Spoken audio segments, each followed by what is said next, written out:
Бейбітшілік пен келісім сарайында діни бірлестіктер өкілдерінің отырысы өтті. Іс-шараға Мәдениет ақпарат министрлігі өкілдері, конфессияаралық және дінаралық диалог халықаралық орталығының басшылығы және Қазақстанда тіркелген діни бірлестіктер қатысып, дін саласындағы заңнамалық өзгерістер мен рухани келісімді нығайту мәселесін талқылады.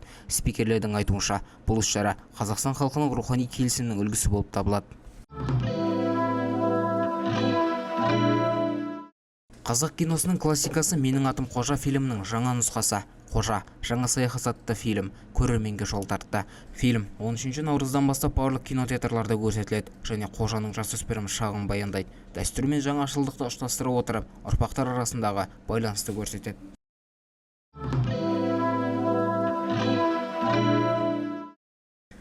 Тараз қаласындағы Асқар Тоқпанов атындағы Жамбыл облыстық қазақ драма театрында 1 сәуір күні сағат 19:00-де аңыз адам Мұхтар Шаханов қатысатын Танакөз қойылымы өтеді.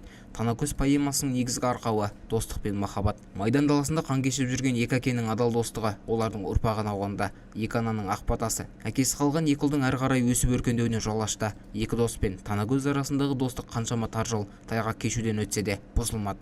Бұл адал достар туралы дастан баршаға үлгі болатын жыр.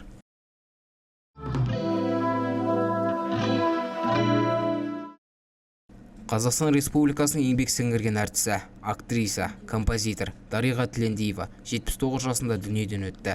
Бұл туралы Құрманғазы атындағы Қазақ ұлттық аспаптар оркестрі және Жамбыл атындағы Қазақ мемлекеттік академиялық филармониясы хабарлады. Дариға Тілендиева 1946 жылы Алматы облысы Көксу ауданында дүниеге келген.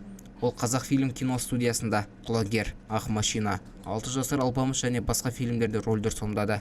Сонымен қатар ол Қайран менің Нұрекем, Қазақстан Республика менің Қараталым, Махамбет Баба секілді көптеген ән мен күйдің авторы. 1993-2010 жылдары Нұрғиса Тілендиев атындағы академиялық фольклорлы этнографиялық оркестрінде қызмет атқарды.